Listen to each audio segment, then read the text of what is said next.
Turn your Bibles to Luke chapter number 13 tonight.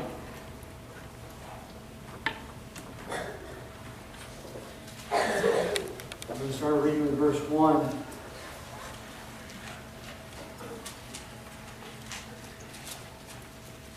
Luke chapter number 13, verse 1. There, the president at that season, some that told him of the Galileans whose blood Pilate had mingled with their sacrifices. And Jesus answered and said, Suppose ye that these Galileans were sinners above all Galileans, because they suffered such things? I tell you, nay, that except ye repent, ye shall likewise perish. Or those 18 upon whom the tower of Siloam fell, and slew them, think ye that ye were sinners above all men and dwelt in Jerusalem?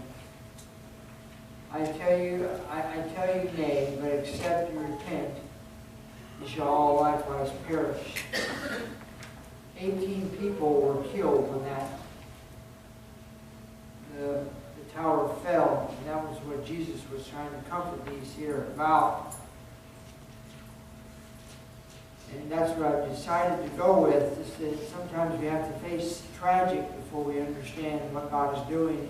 Early Sunday morning, December 7th, 1941, Japanese fighter pilots executed a surprise attack on the American naval forces anchored in Pearl Harbor. After that event became public, President Franklin Roosevelt declared that it would be a day that will live in infamy. The word infamy means an evil reputation brought about by something grossly criminal, shocking, or brutal. For almost 60 years, that heinous event was the most infamous event in U.S. history.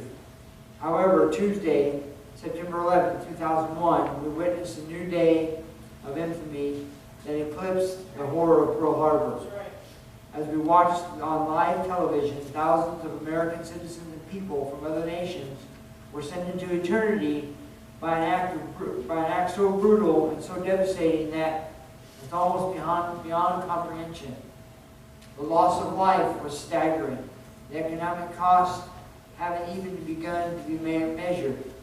It was an event that will impact people in this very room for the rest of our lives, as America was attacked on that great day. It will do so emotionally, economically, militarily, physiologically, and especially spiritually. The event on that Tuesday was horrible beyond belief or description. In the aftermath of the terrorist attack, in the midst of the recovery of the bodies of the dead, in a time when the United States stood on the brink of war, we should have taken a long, hard look at what happened and at ourselves. I'd like to consider the events that transpired on that day and talk about some lessons that we can learn from those events. In our text, Jesus used a tragic event of the time to teach the people a spiritual lesson. There are lessons in this tragedy that we can be taught today. Allow me to share with you the lessons America learned on September 11, 2001. I can remember we were at Santa Clara at the Pastor and Layman's Conference. Myself, Pastor Long, Eliseo, who was our Spanish pastor for a while, and Brother Bob Ellis, he's a pastor from Salina, Kansas. He wanted to come out. He was an independent pastor that my dad had known for several years, and so finally he was able to come out. And I remember it was Tuesday morning, and I was sitting there on the bed putting my shoes on, and Dad was shaving, and the guys were getting dressed. It was about 7 o'clock in the morning. And I was watching the television, and it was just the regular news was on, and they said we were going to change over to these events that had just transpired. And I remember as they changed the channel, they went to it as the second plane. It ran, the first plane, it ran into the first building. And I thought, good grief, that plane must have malfunctioned. Brother Alicio was sitting there on the other bed, polishing his shoe on. And I said, Dad, come out and check this out. So he walked out. And he said, what are you watching? I said, this is the news. This is happening right now. And I wasn't aware. I never thought or heard of the Twin Towers. I mean, I've heard about the Twin Towers, but I didn't know exactly much about them. I said, they say that plane had just hit the Twin Towers and was kind of sticking in it. And then another plane went. And this was a well planned out event as far as terror was going. You heard on the video that the one plane was Flight 11, September 11th. The other plane that landed in Pennsylvania was Flight 92, which also is 11. And these fellas, these men that died with these planes, thought that they were doing something great for whoever, Allah, Muhammad, whoever. And I can remember that we were just watching it, and you could have dropped a pin in the room, because it was unbelievable. And then we got dressed and we went to the service, and so they grounded all the planes, if you remember correctly. And some of the guys that were going to come and speak were not able to get there. They shut down every airport. You weren't going anywhere. And I remember Brother Trieber got up and he told what he had known that had happened. And he went ahead and preached that morning. But it was just, we were all kind of in a state of shock. And I remember Brother Trieber said that morning, he said, this could be the beginning of World War III.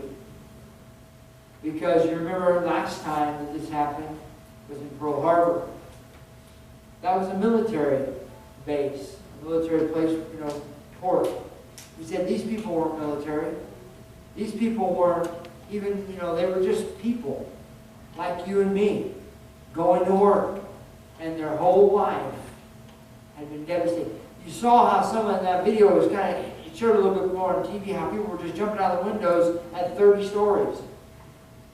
Not knowing, there's no way that they could have lived through that. And we were taught that whole day we were just kind of numb.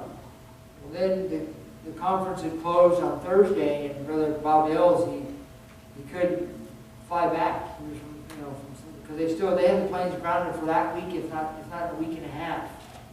So Dad rented a car, drove him to New Mexico, and his daughter came from Kansas to New Mexico, Albuquerque, and picked him up and took him back. He was in real good health to drive himself. And as we look at that, as we think about that, and the President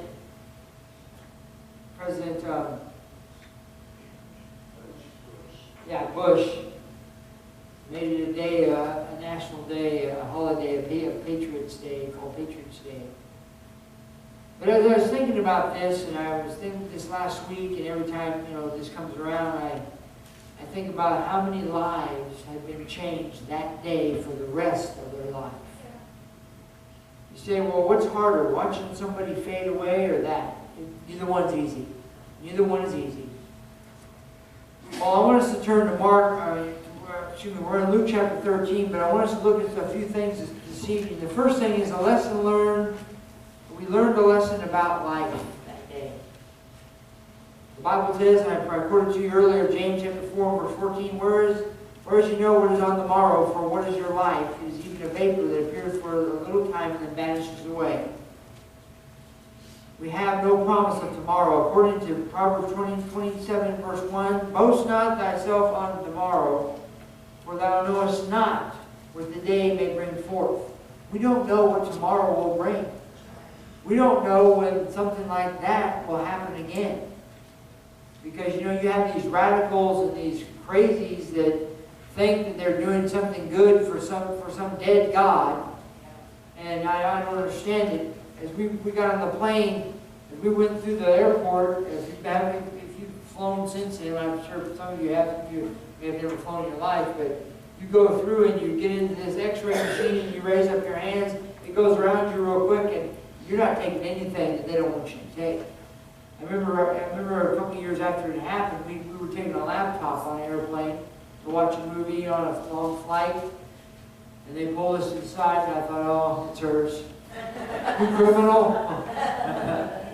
But they said, open this up. And we opened it up, said, we need you to take the battery out of the back and make sure it is a battery.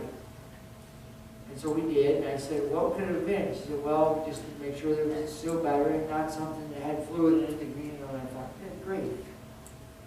Don't go into an airport with a pocket knife. Don't go into an airport with a gun.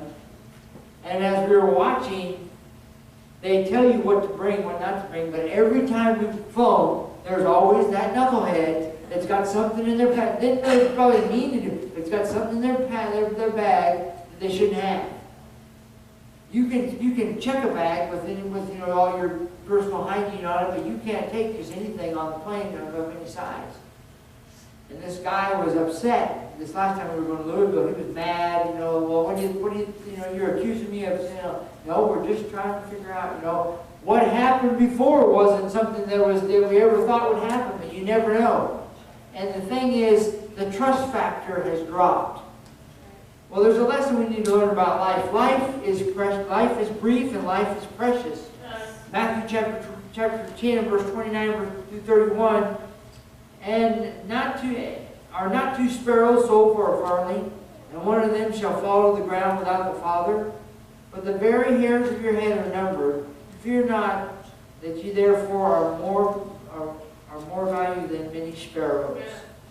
The outcry over the 1,000 dead in New York is justified because those were real people in those buildings and in those planes. Many never forgot them. Many will never forget them. Excuse me. May their deaths have not been in vain. However, that was tragic.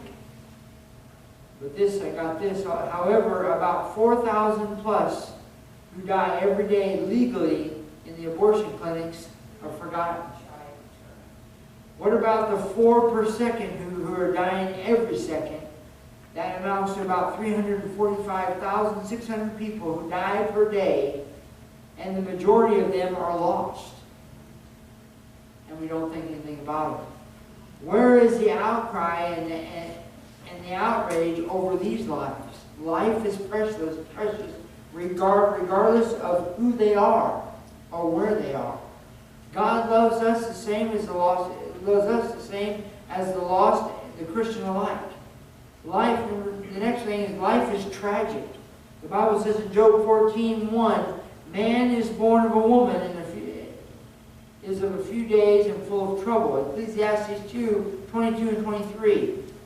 For what hath man of all his labor and of the vexation of his heart, wherein he hath labored under the sun? For all his days are sorrow and travail, and his travail grief. Yea, his heart taketh not rest in the night. This is also vanity. John 16:33. These things have I spoken unto you, that you might have peace. In the world you should have tribulation, but be of good cheer. I will overcome the world, Jesus said. The next is life is tainted by sin. Why do these things happen? There are so many complex answers, but the simple answer is because of sin. Sin entered into a man's heart, and because of sin, they were convinced that they needed to do something this heinous, this terrible. Remember we talked about Abraham and Sarah this morning. The root of these events can be traced back to the sin of one man and one woman. In Genesis chapter 16, God had promised to give Abraham and Sarah a child. Instead of waiting for God to answer in His time, they sought to help. They thought to help God out, and a baby Ishmael was born. Named Ishmael was born. This baby was the father of all Arab nations, and ultimately the father of those who conceived and carried out the attack on September 11, 2001. then life does not end at death. All those thousands who stopped living here on that Tuesday morning started living somewhere else immediately. That's right. One man called his family to tell them that he would see them in heaven. I would say that there have been many that would have tried to call, but couldn't have made that call. Would you have been able to make that call that morning? I'll see you in heaven. Well, number two, we learn lessons about liberty, the state of being free within society from oppressive restrictions imposed by authority of one way of life, behavior, and political views. Liberty is a precious possession. We have the precious liberty in this country. We are free to worship and to live for God without governmental intervention and persecution. That liberty must be preserved and defended at all costs. The Constitution was put in place so that we could have freedom of liberty, freedom of speech. I don't know if you've heard about the cake shop in Bakersfield. The couple refused to make a cake for a lesbian couple, and they're using the Constitution to back them up. When in my opinion, and you may not like it, they should be taken out back and horsewhipped and knock some sense into them. But I know that God will prevail if these people will stick to their guns. Liberty is a fragile possession. We could see our liberty, our freedom stripped away. It wouldn't take much to see America fall into a kind of disarray that plagues many nations around the world today. We are so close that, especially what's going on right now, this last week, the things that are going on right now, I'm not going to get on a political soapbox, but whether you like it or not, it is happening. It is going on right now as we speak. And people and lives are going to be affected by it. And you say, well, it doesn't affect me. Well, I don't care if it affects you or not. We still should pray, and we still should care for those who it will affect. And those whose lives may be changed because of it. Liberty is a costly possession. America as a nation, it is here because 2.5 centuries ago, men and women were willing to pay whatever price was demanded for their freedom. We did not live during the days of the Revolution, but we are still involved in the fight for freedom today as we speak. Well, number three, we learn lessons about the Lord. You saw there's some crosses in that video, people praying. America fell to their knees on that day. Didn't know what was going to happen. Events like those that on that Tuesday will always raise questions about God. Some questions are, where was God? Did he know about this? Could he have stopped this? Why didn't he stop this? While there are no easy answers to those questions, there are several truths we know about God that gives us comfort in times like these. His love is constant. Why did Jesus die on the cross? Because he loved us. Why did Jesus go through all he went through? Because he loved us. Why did Jesus come to this earth and walk among men? Because he loved us. Some have no doubt have questioned why God did this. With the love of God in the light of these devastating events, God had a reason. However, God's love has not diminished in this event. He still loves those who perish and those who participated in that cowardly act. The ones that drove those planes or forced those planes, and God loved those people. Jesus died for those people. It doesn't seem fair. It doesn't seem right, but that's just how it is. Some may wonder about the Lord's promise at a time like that. His promises are still valid today. His word is still true. God is still in control, and He will still keep His word. His grace is sufficient. He told that to Paul. Many are asking themselves, how will we make it through these days? And the answer is simple. We will make it through these days as we place our faith and our reliance on God, the God of heaven. His plan is perfect. Sometimes we don't see it. Others may be left with a feeling of somehow God is no longer in control of this world and does not know what's going on. And I will tell you, He is in control of this world, and He knows exactly what's going on in your life, in my life, in everybody that walks upon the face of this earth. He knows what's going on in their life. He knows if they're serving Him. He knows if they've walked away from Him. He knows if their sense of spirituality or their sense of Christianity has dimmed a little bit, or if they're on fire for Him. He knows all those things, and there's nowhere that you can hide from the face of God Almighty. You may walk the walk and talk the talk, but God knows what's really going on right here.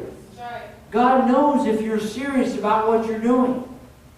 I told you that, I think I mentioned we had 24 regular attenders not here this morning. Some of them may have been sick. Some of them may have just been home watching television. Some of them may have had to work. I don't know every situation, but I do know this. If there was somebody that's not here this morning and you notice that they weren't here this morning, the first thing you should do is ask God to speak to them through the still small voice of the Holy Spirit and let them know that they need to be serving God to the best of their ability. You know, we owe God 10%, don't we? Amen? Amen. There's no question about that. Well, you realize 10% of our time is about 17 hours a week. How many of us are in church 17 hours a week?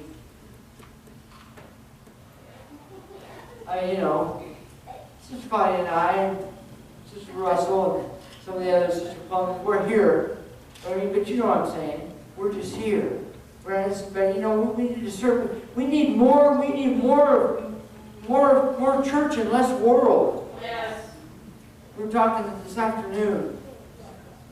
DirecTV thought they were going to get one over on Sister Melissa, but she told them to go somewhere else. You don't give us what we want. It wasn't quite like that, but pretty much like that. I told the guys this morning, I said, we were joking around, I said, I can't remember, I said, our days usually go pretty much normal.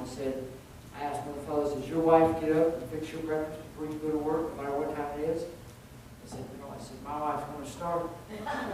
Or she's going to see the open hand of this, she's going to see the open hand across. And we were just laughing. And Austin said, he might stop her once, but after he gets up and cooks his the back of the cow, he'll wish he hadn't done that. And that's kind of how she was with DirecTV. But you know what, when we talked, we said, you know what if we didn't have TV? Oh, what would we do? How would we spend our day? We'd have to actually communicate. What if we didn't have a cell phone? Or a Kindle? That Best Buy just gave us because we bought a refrigerator and a washer and dryer from them.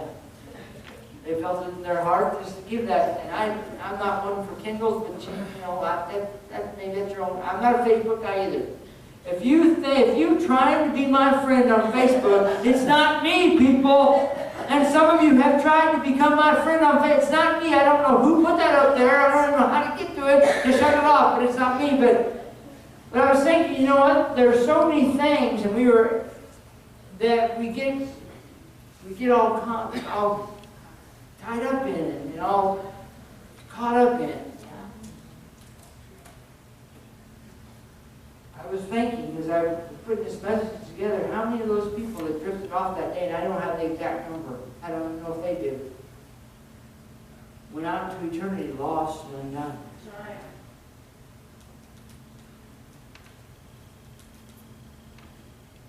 His plan is perfect, even though we don't understand it.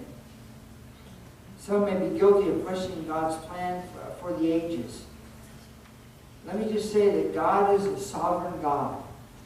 That is, He is in absolute control of all things, and we have no right to question His reason or what He allows to happen. It's not up to us. It's up to Him. You may not like it. I may not like it, but some things are just going to be.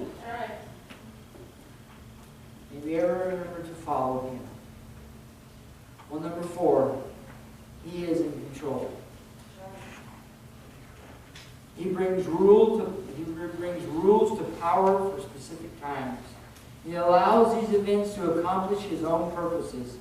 This did not catch God by surprise. He knew when the world was created what was going to happen September 11, 2001. He knew what was going to happen. He knew that, and sometimes I wonder, and this is just me thinking, people have trouble and problems in their life, and they just don't see it. They just don't understand it. Because people call me and say, Pastor, I just don't know what's happening. I'm thinking, well, you know what? My answer is Sunday morning, Sunday school, Sunday morning church, Sunday night church, Wednesday night church, and and you can come to men's Bible study, and you can get involved. You want to visit somebody? I've got cards on my desk in a file in a drawer in my office. You can't get involved, and you wonder why you have trouble. You wonder why you have problems. Are you putting God first or last? Where does God go in your filing system? You wonder why things are happening, why things are going bad, why things may... You know what? I honestly believe that God allows some things to happen to wake you up.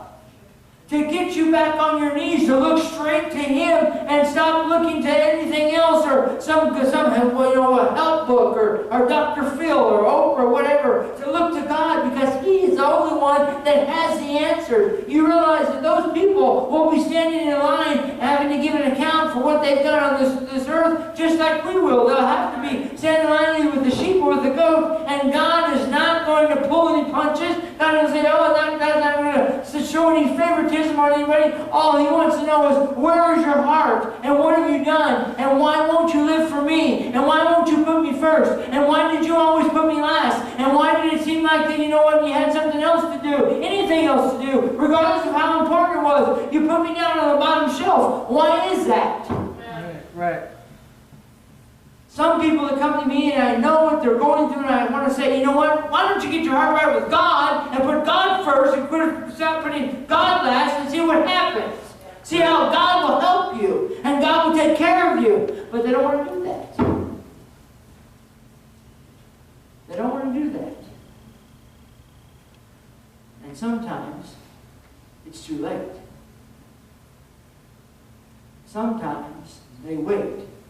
We wait. Too late. Well, in conclusion tonight, what lessons have we learned from these events? Have these events spoken to your heart?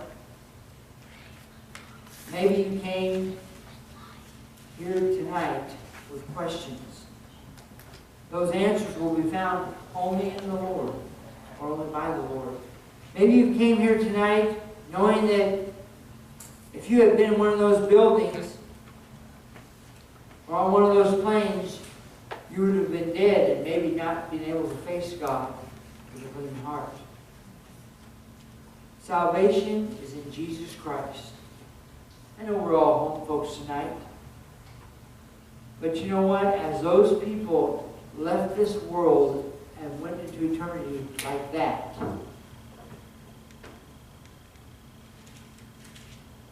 my prayer is that many of them maybe had some sort of a church background where they could cry out to God.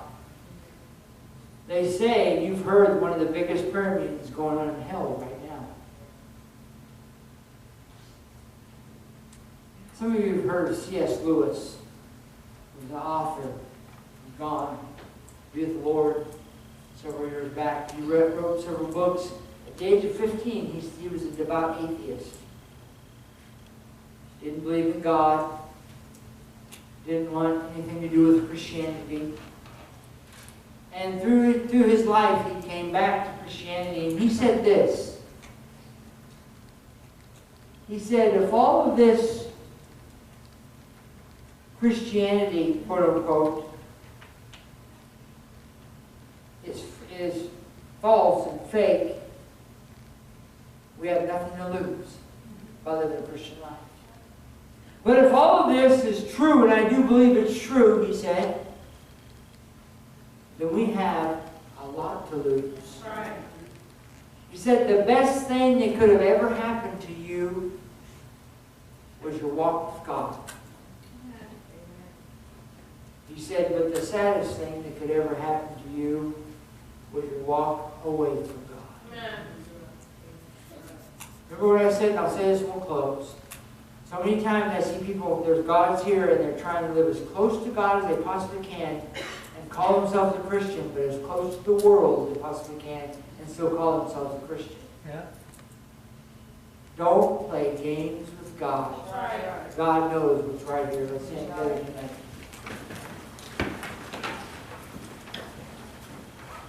Lessons to be learned.